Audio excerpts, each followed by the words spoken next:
Welcome to Run With It, the podcast that brings you business ideas from established entrepreneurs. Each episode, you'll hear a new business idea and the exact steps our guest would take to get started. Follow through, and you can earn a free mentoring session with today's guest and potentially a business partnership. Here are your hosts, Chris Justin and Ethan Janney. This is Chris Justin. And I'm Ethan Janney. And today on the show, we have Chad Pytel. He's the developer and the CEO of ThoughtBot, a web and mobile design and development studio with small teams of designers and developers in Austin, Boston, London, New York City, Raleigh, and San Francisco. ThoughtBot has produced top quality applications with hundreds of clients, from one-person startups to Fortune 500 enterprises, universities, and not-for-profits for more than 15 years, and are the creators of many popular open source projects. In addition to working with clients, Chad is responsible for overall strategy for the company. He has co-authored 2 books, Rails Anti-Patterns and Proactive Record, and spoken at conferences around the world. He lives with his wife and 2 children in Newton, Massachusetts. Chad, welcome to the show. Thanks for having me. Great to be here. Yeah, we're very excited about this. Definitely. About this interview. So, Chad, you've helped develop hundreds of applications as CEO of ThoughtBot. You host a podcast with an awesome name. I'm just going to say it here. Giant Robots Smashing into Other Giant Robots. You're owning the search query for that, I imagine. Yeah. So if people want to learn more about ThoughtBot and Giant Robots, there's a wealth of information online. We'll also have a little bit of time at the end for you to talk more about that. But this podcast is about something different. We're going to talk about a completely new business idea, or at least a business idea that is new for our listeners here and a business that doesn't exist currently today. So let's kick things off by asking you to tell us about a problem that you're seeing in the world. So a problem that I'm seeing in the world and a problem that we faced at ThoughtBot is, as we've grown from 4, 8, 20 people in Boston to 110 people across 6 cities throughout the US and in the UK, scaling our HR system, scaling our payroll, scaling the benefits that we have has had a lot of pitfalls to that. Specifically, we have very high standards for who we are as a company and how we work as a company.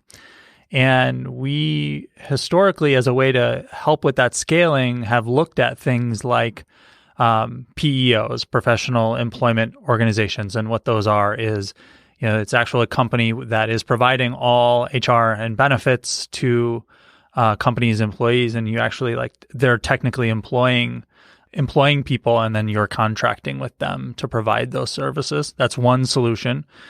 The other solution are companies like Namely and ADP, which provide payroll and online systems for managing that payroll. And then there's some new ones too, like Gusto, that provide benefits and an online system and enrollment and everything, but they're not a PEO, they're not a professional, they're not actually employing people on your team.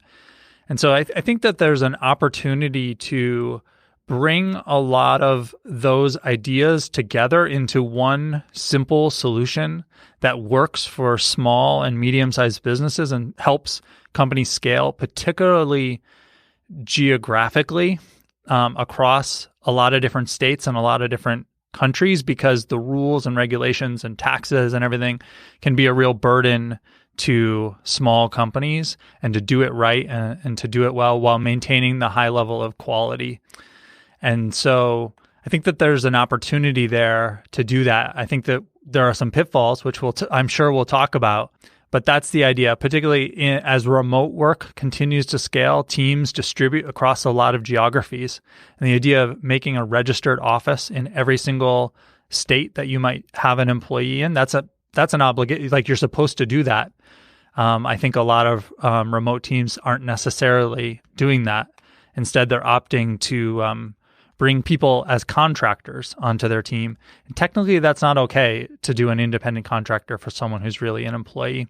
So we're creating a lot of liability on our teams and in our companies by doing that. And so another trend, in addition to the remote work, is I think more companies, even if you're not fully remote, are sort of operating at a global scale, even though they're relatively small today. I know ThoughtBot is operating sort of at the same scale as companies that are much larger than us. And so we face a lot of the same challenges that those geographically distributed companies face, but we have to deal with them, and we're a lot smaller. So, yeah, that makes sense. When I first saw your submission for this idea, I thought it was interesting because it seems like this would be a problem that had been solved because companies have to deal with payroll, with benefits, with HR, health insurance for a very long time.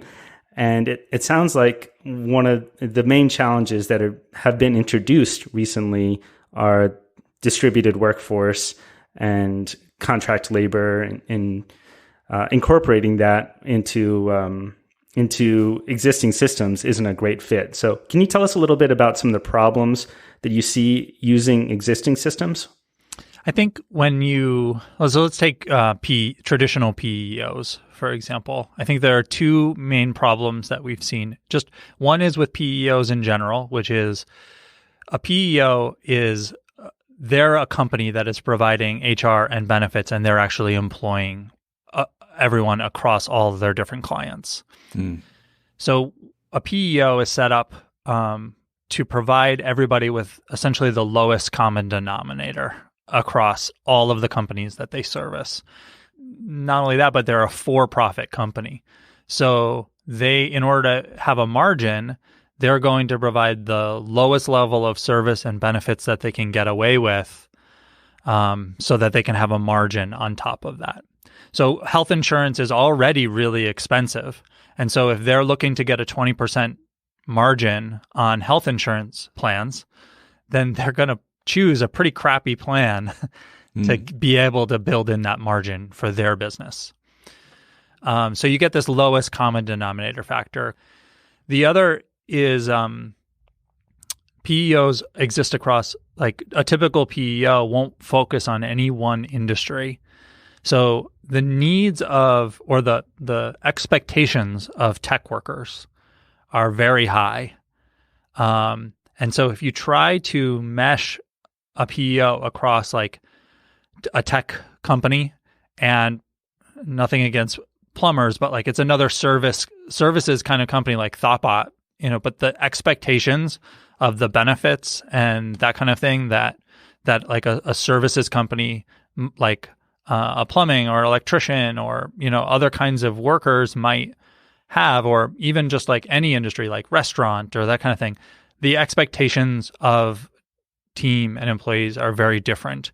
And so what you see is PEOs need to be big in order to make the numbers work.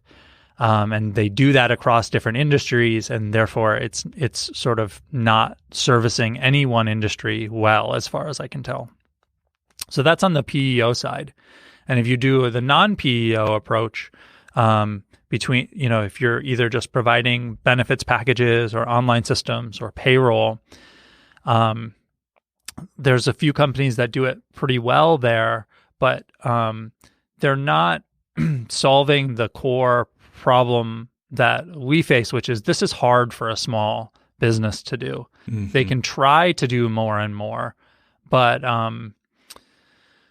it's not going all the way that the PEO potential has. And I think that that's where the key idea is to figure out how to provide a PEO specifically targeted at the high standards that tech companies have, not only for the online services that we use, but the benefits that we provide and the interaction that we have with teams in a way that that is built for the tech industry.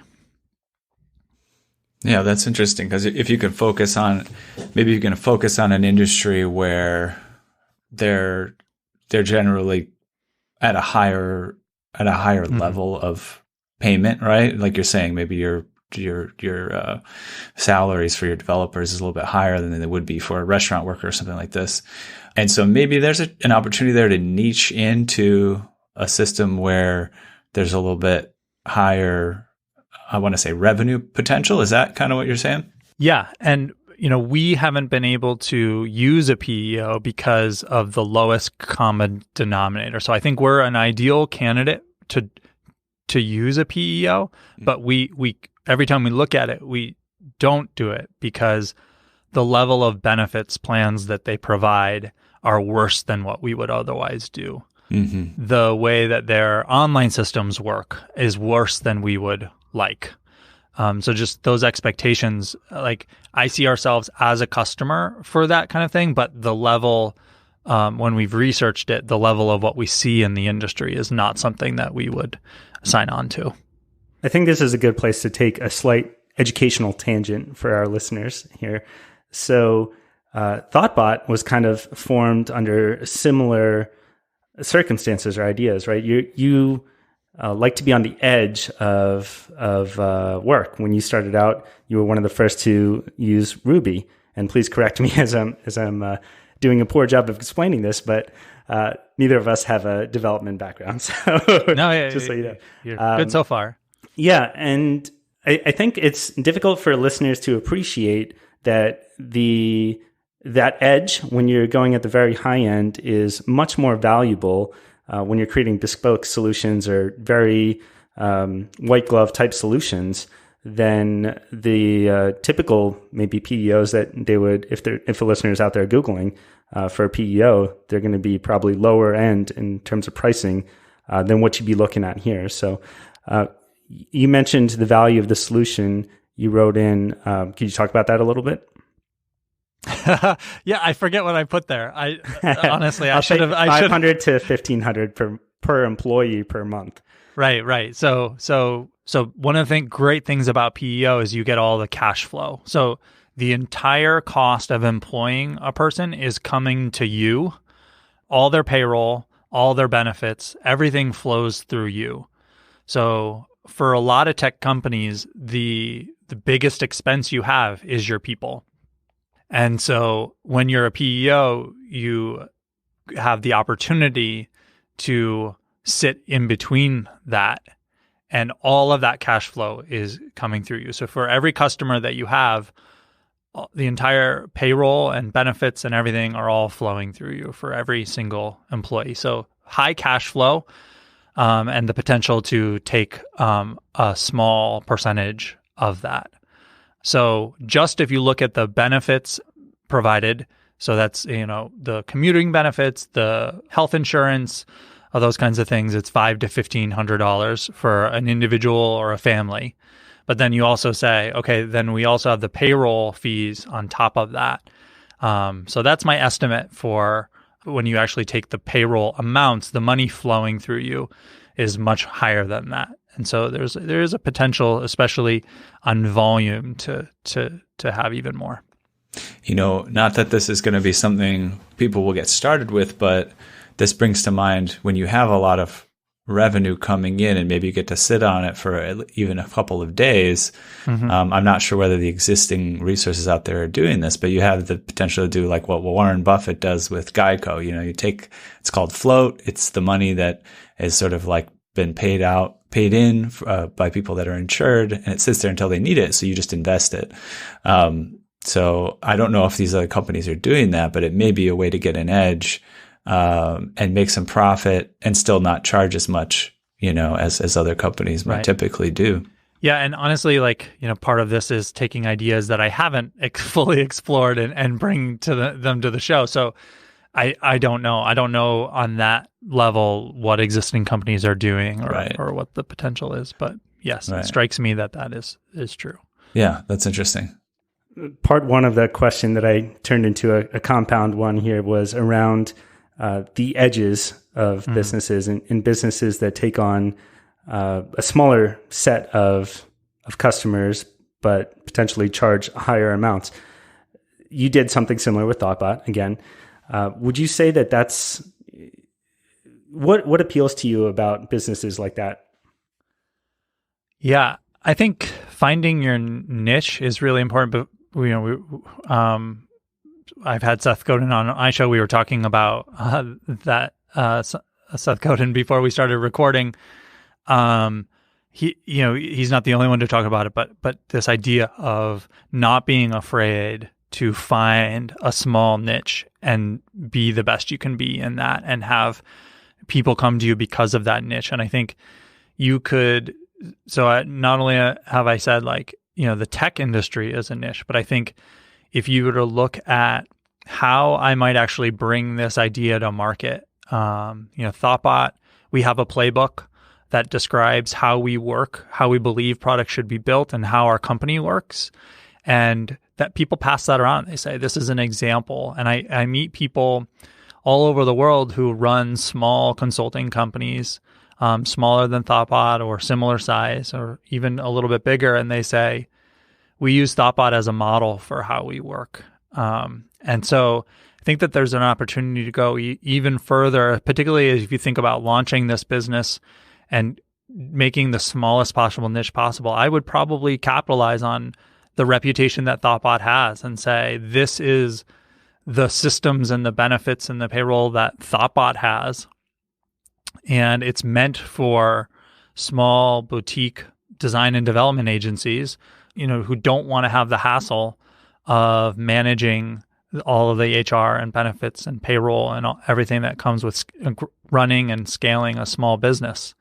So get the best in the industry by using what Thoughtbot does. That's probably the smallest possible niche that I could think of in terms of the scale of things, of those small businesses. But the idea is you're getting 1,000 fans, 1,000 people who believe what you believe. Can you build a business off of that? And I think you certainly can. Yeah, that makes a lot of sense. That Seth Godin interview, I think it was episode 244, and you called it A Fork in the Road, which I thought was a great title as well.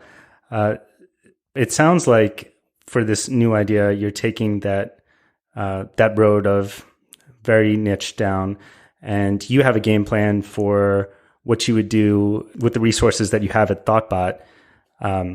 I want to get into a game plan for what our listeners would do, so keep that in mind for a little bit later in the episode. But before we get there, let's talk a little bit about the competition.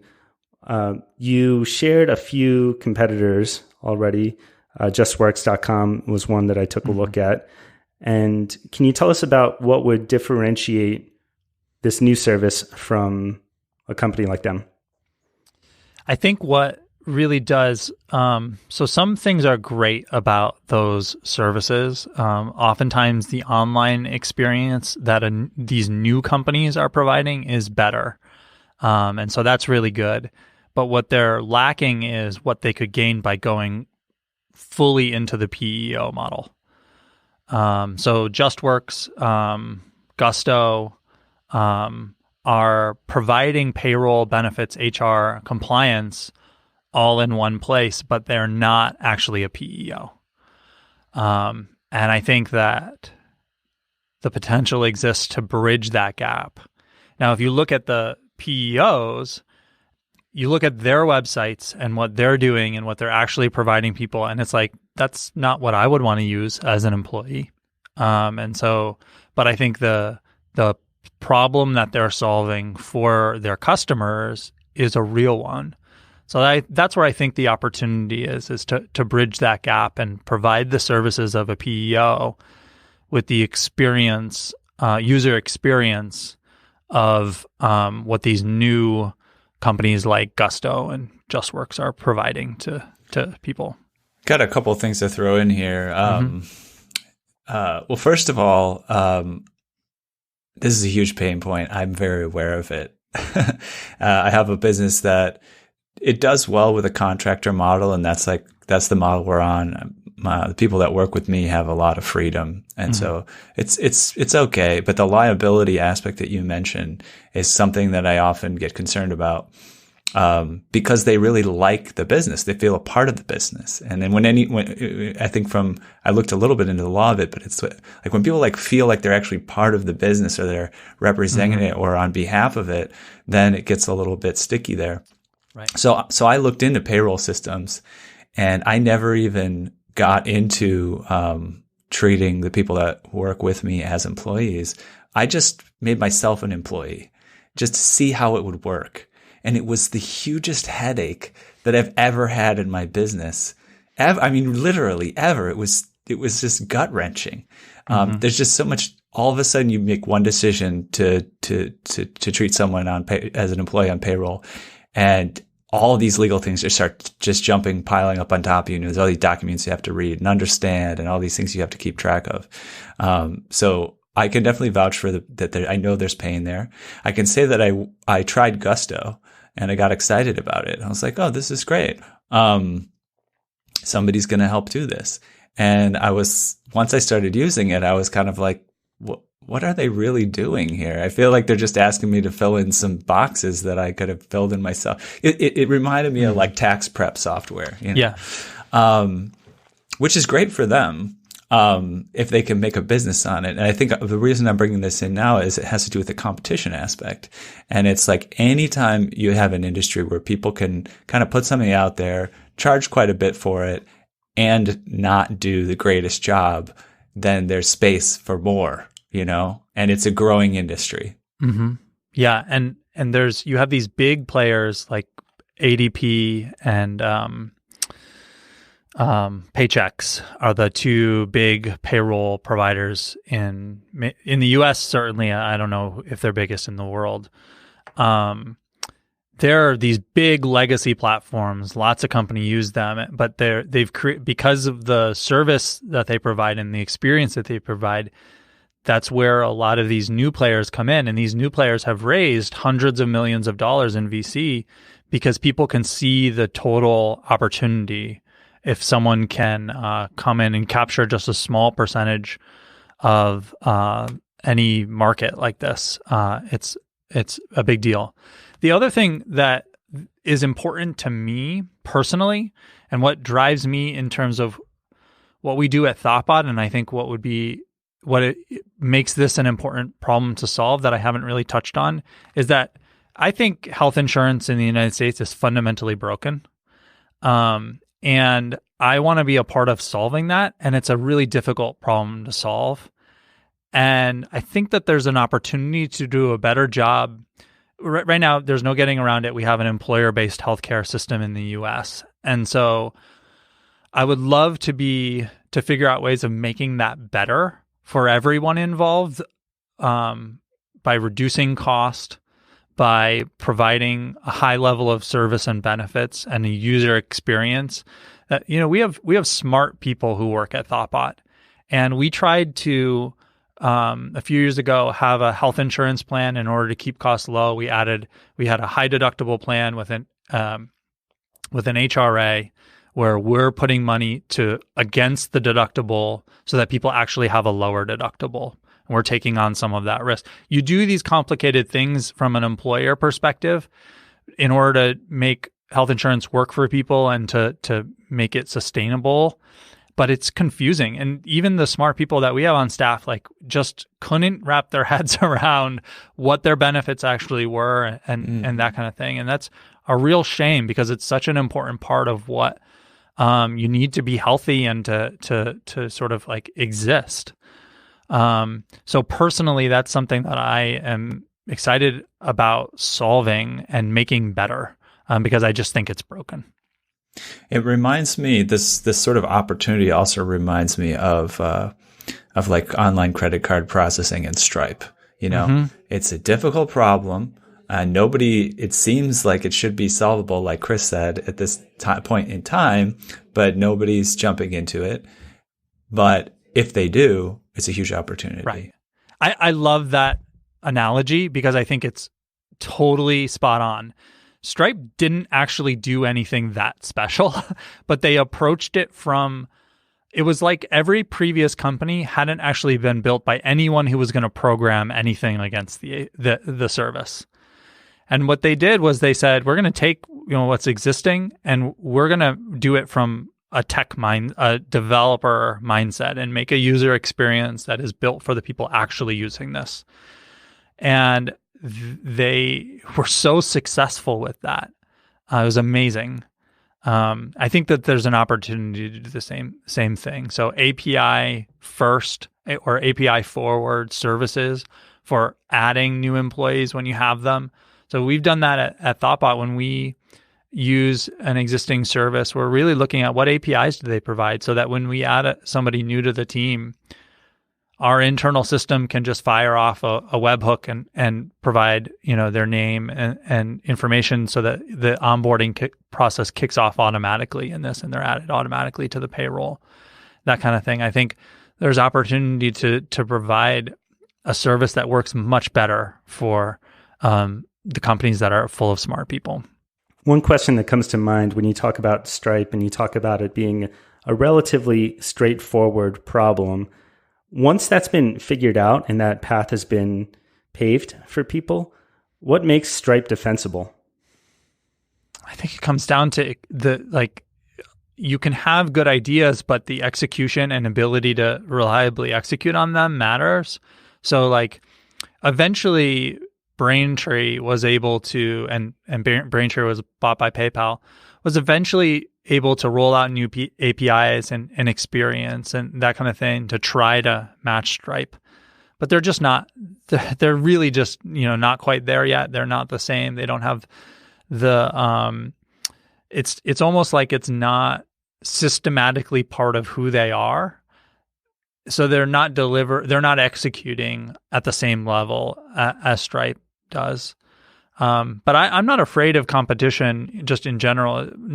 You mentioned it earlier. Competition generally signals, hey, there's a business here. Like if there's multiple competitors all doing a certain part of this or all of it, shows that you can build a business there. And I think when you've built something and new competitors come up to try to take you on, I think that's also healthy. I think that drives you to understand what your true value that you're providing is, and what your value proposition is, and what your purpose as a company is, and go after it. We at Thoughtbot, we're a design and development agency. We work locally with customers. So you mentioned at the top of the episode, every place we have offices, those offices have designers and developers in them who work with local companies in those cities. We face tons of competition from people who have a salesperson in Austin and are outsourcing all the work to some other place, Ukraine or something like that. And they're much cheaper than we are. But their work doesn't match the thing. There's a certain value provided to getting in a room with people where you're located and creating the first version of a product together. And you can't replicate that experience in the same way, work as quickly as we do. And also there's an intangible of the relationships that we build with people while we're working together. So the people who choose Thoughtbot not only value the actual what we're going to execute on together, and we're going to do it faster and better than someone else, but the relationship that we're going to build together along the way, face to face in the same room together, that has a certain value as well. And so recognizing that there's lots of other people that our customers can work with, and they choose not to because of those values that we provide. And so I think those emerge sometimes over time, or sometimes you go into the ideas with an understanding, but it's that kind of stuff that differentiates you from those competitors who come after you.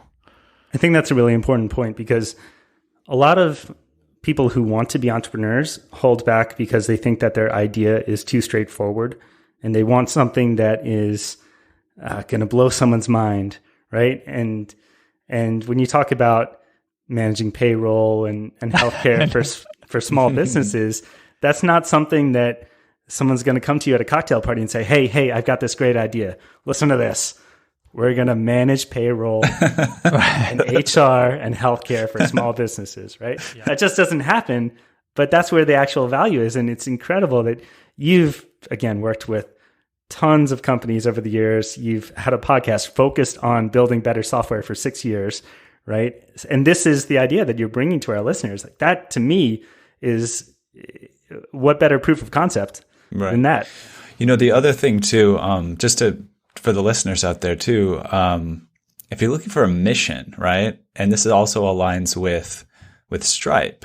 What a business like this doing is really allowing for business to happen more easily. Literally businesses, honestly, I've heard multi-million-dollar business people, when they get together, one thing that they might lament is like making payroll, like payroll in itself, touches on so many businesses and it can bring them down. I mean, making payroll is about having your numbers together, of course, and like making sure you have enough revenue to pay the payroll.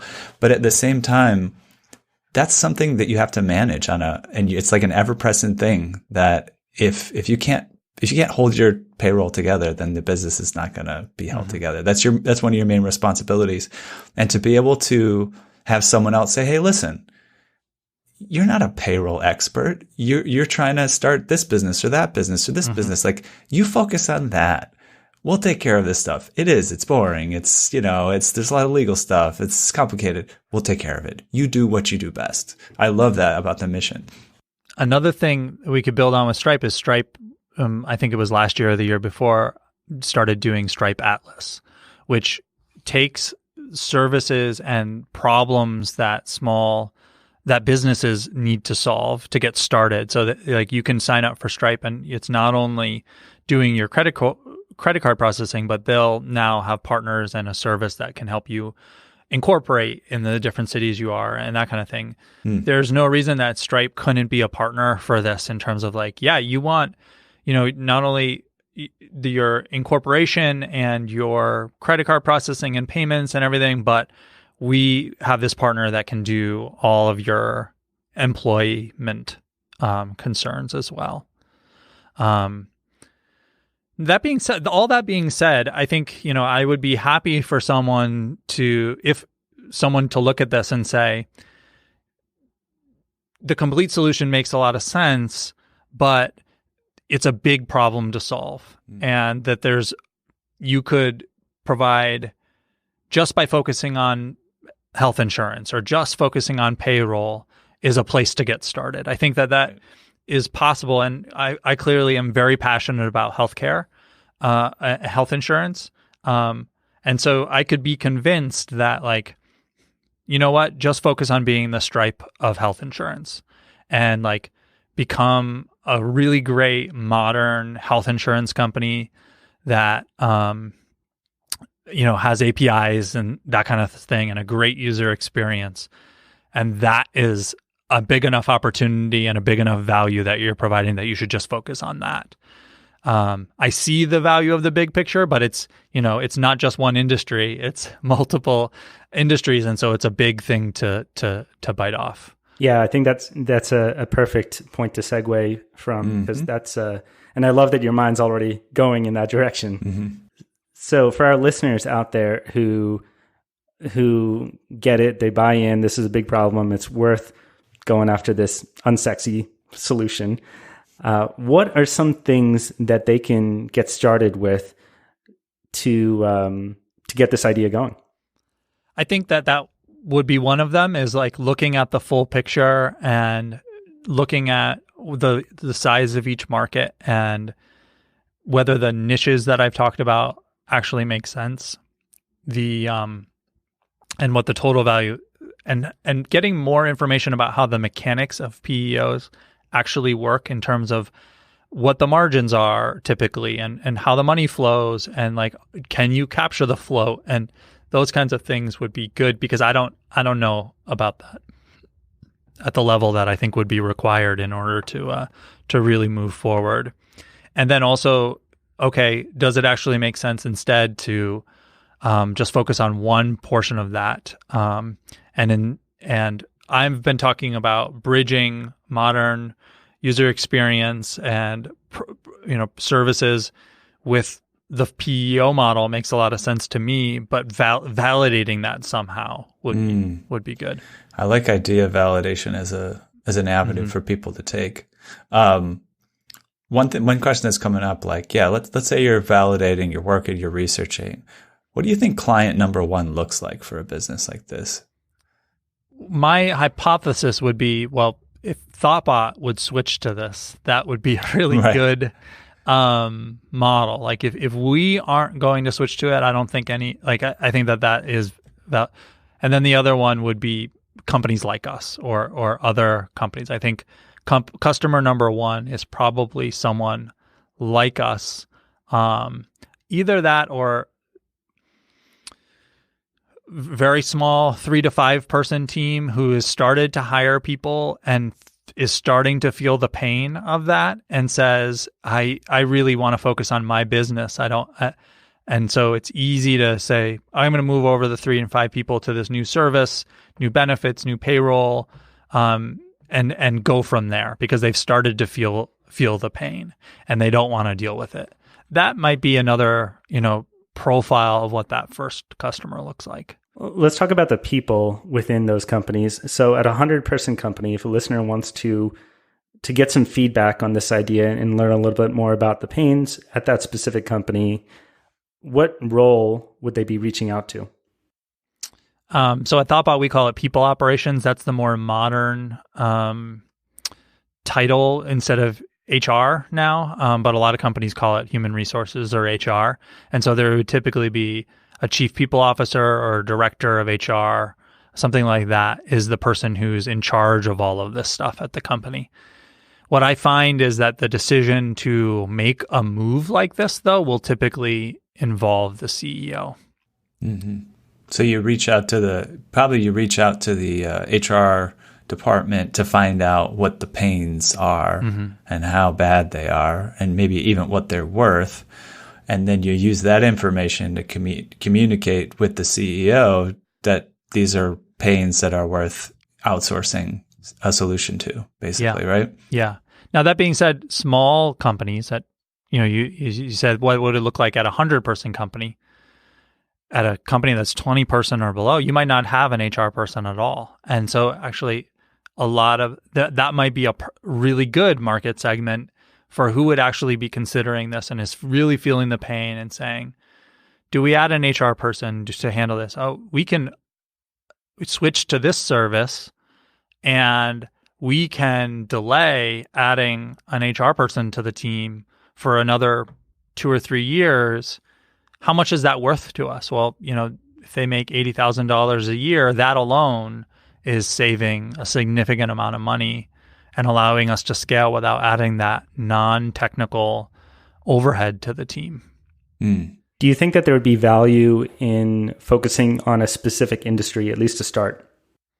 I think that there is, especially if this were going to come out, if I was doing this and it was coming out of ThoughtBot and it was, using our sort of reputation and brand to build upon, then to me, it really makes sense to say, who looks up to us and what, and there are lots of services companies, consulting companies all over the world from, 2 to 100 people in size.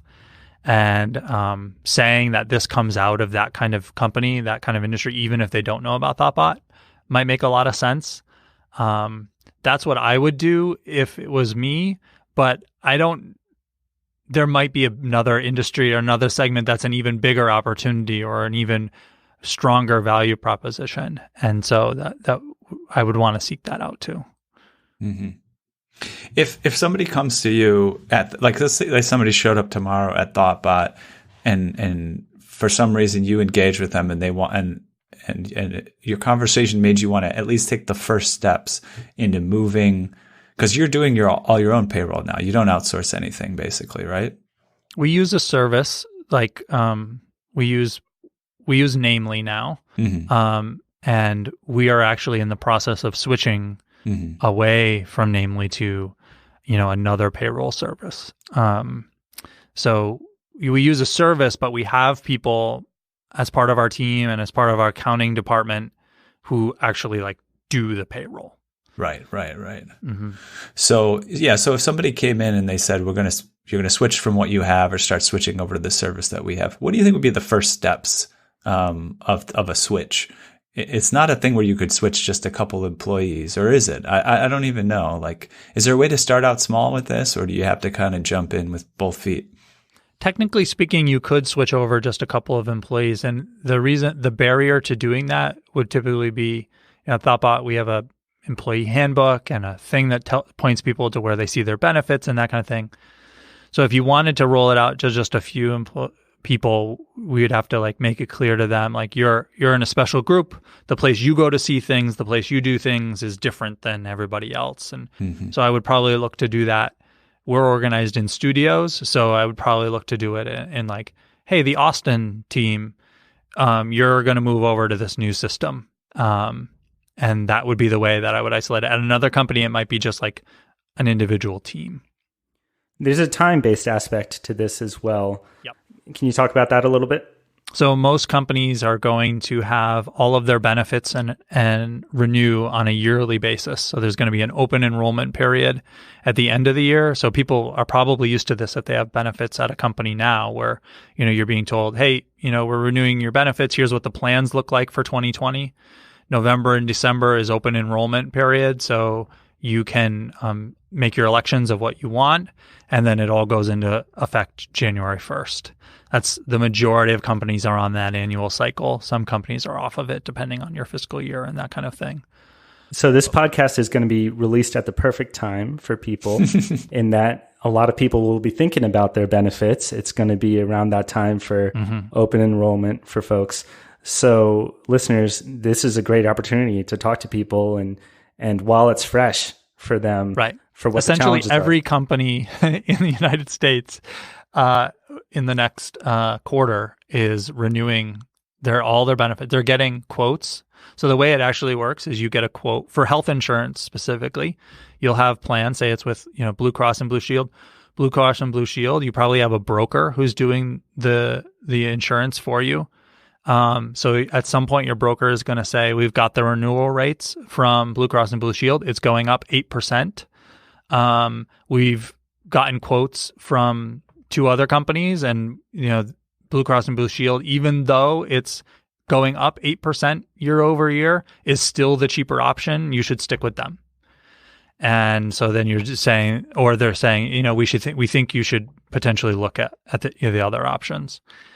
And, you may choose to change your plans as a company. So in the next quarter, almost every company is going through that cycle. I wanted to kind of pose a question here. So if one of the reasons we thought you might be a good guest on the show is because what your business does is like help other businesses get started, right? Which is kind of cool.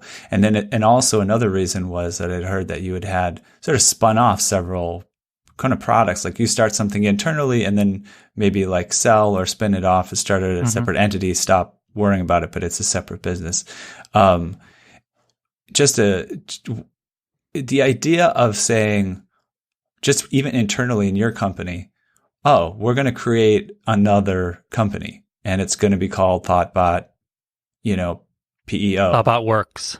Yeah, whatever. ThoughtBot Works. Is that something that's relatively, as far as just logistically, if you just create the separate company and now just call it a PEO, it doesn't even have to really be a profitable company at that point.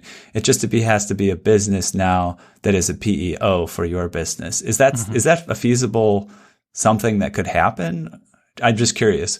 It's totally feasible. We've done it several times now, where we've done that sort of thing.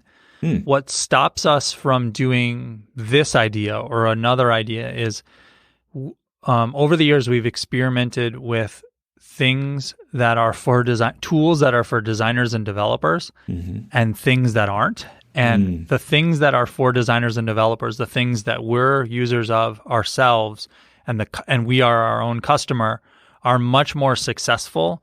And specifically the things that are development and design tools have been much more successful. And the reason why is because we are our own customer. So we know what to build. We don't need to do a lot of external validation, but also to the amount that we have to do external validation or the amount that we have to do marketing, we have an existing audience of designers and developers who follow along with us, who pay attention to our blog and our podcast and that kind of thing. And so when we had like a consumer-facing service that wasn't at all to do with design and development, and we launched that, it's like crickets. And when we launch a service for designers and developers that they use, and say it's $25 a month, we go from that to 10,000, 15,000 in MRR in the first month. Mm-hmm. And so it's like, well, it's sort of a no-brainer to focus on the tools for designers and developers. Mm-hmm. And then we're able to scale those tools for designers and developers to 20, 25K in MRR, at which point it's attractive to someone to take over and to continue to scale it.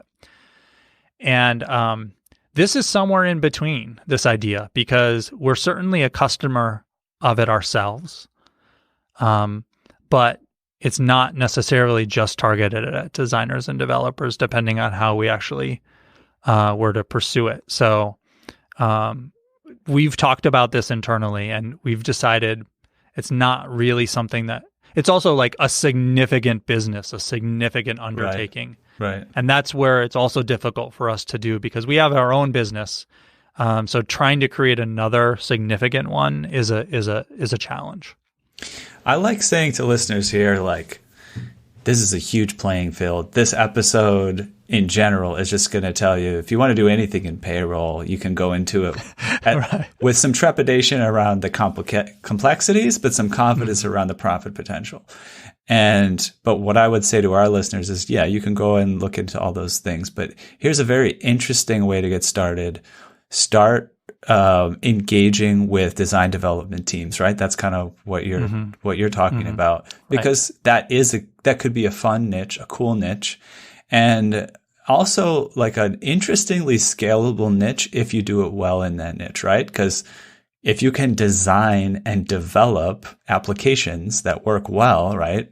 Then they can work well on a broader scale. But to start there, I think it'd be really fun, right? I mean, like for designers, it's a payroll app, and it kind of like the design is nice, right? And you're a user, like you have payroll, right? You probably have a company that, when you've logged onto it before to look at your pay stubs or to manage your benefits, and it's terrible.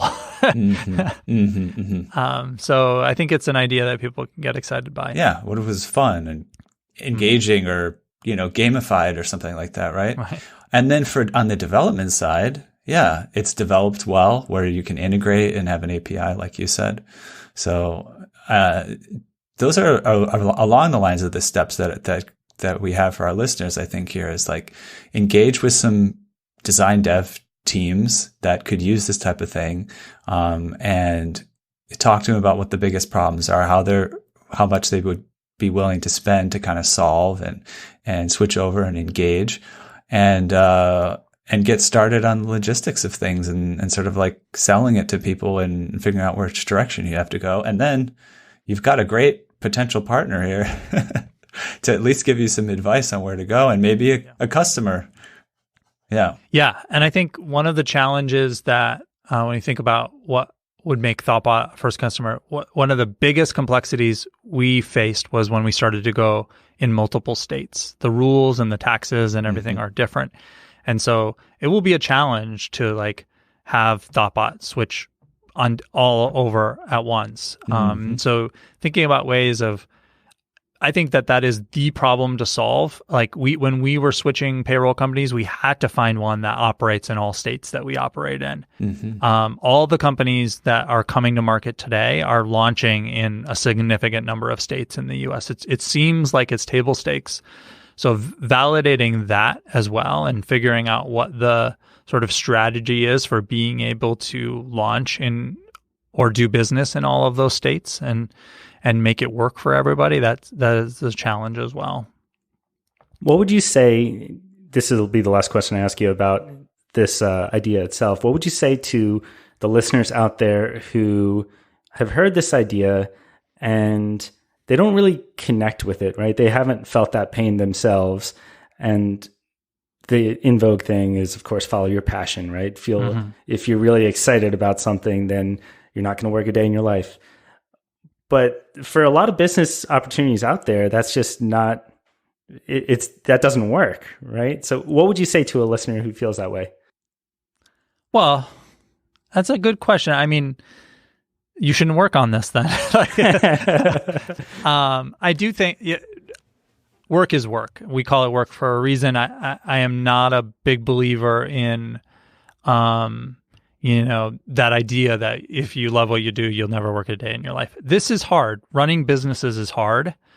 I haven't been able to do what I've done for 16 years now without figuring out how to get through the terrible, no good, very bad days. And I call that grit. That's how I talk about it, is like the grit and determination to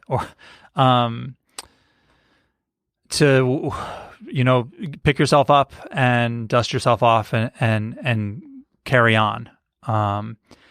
And there's a certain reliance you need to have on yourself and the idea. It's got to be able to carry you forward. Because if it's not something that you care about, so on one hand, I really don't believe in like loving what you do and need it, but you need to care about it, because it's going to be so hard that if you don't care about it, when you have those bad days, when you face a challenge, you're not going to be really motivated to work through it and to have the grit to figure it out. So, it's going to feel like work, but you still need to care about it. I've got a little counterpunch to that. And that is just that even earlier in the episode, Chris is like, I forget exactly what you said. Oh, this is kind of like a boring thing or whatever. So it's not sexy. I'm like, this is exciting. This is kind of sexy. I don't know what you're talking about. I mean, maybe it's just because I've seen the problem and and can imagine how much it would solve things. There are people who love accounting. There are people who love things that other people find are boring. So it may not be a fit for every single person. That doesn't mean you shouldn't try it, but there may actually be someone out there that actually gets excited by it. I have a friend that's also working on a payroll related company, and I think they're pretty excited about it. So I think it would also be, there's lots of people who have worked at these kind of companies before. Maybe you were in a payroll company, or they're huge industries. And so it's possible that there's someone out there who's like ideal person to be like, not only do I care about this, but I have experience in one part of this or in all of this, and see the opportunity. I think that's a great place to wrap up here. So listeners, you've heard this idea and you've gotten some clear action steps to get started with it. We'll put those in the show notes as well. Follow through on that. Email us at update@runwithit.fm with what you've done as a result of this podcast. We'll choose one listener to receive a free mentoring session from Chad. Everyone who emails in will also get exclusive access to a private Facebook group of action takers. So follow through on this and let us know what you did. Chad, thank you so much for this interview. It's been a pleasure. Is there anything that you would like to share with our listeners about ThoughtBot or your podcast? Well, we've said what ThoughtBot does. We help people take ideas from concept to launch. We're a design and development company. We also help existing companies solve a problem that they have with, their technology or with their design. And so if that's something that we might be able to help you with, you can check us out at thoughtbot.com. And you mentioned previously, I host a podcast called Giant Robots Smashing Other Giant Robots, where we have people on and entrepreneurs and designers and developers working on businesses, and we talk to them about their stories and what's going into their business and where they're headed. And you can find that at giantrobots.fm. Great. Cool. Yeah. Thank you. Thank you so much, Chad. We really appreciate it and looking forward to talking to you next time. Yeah.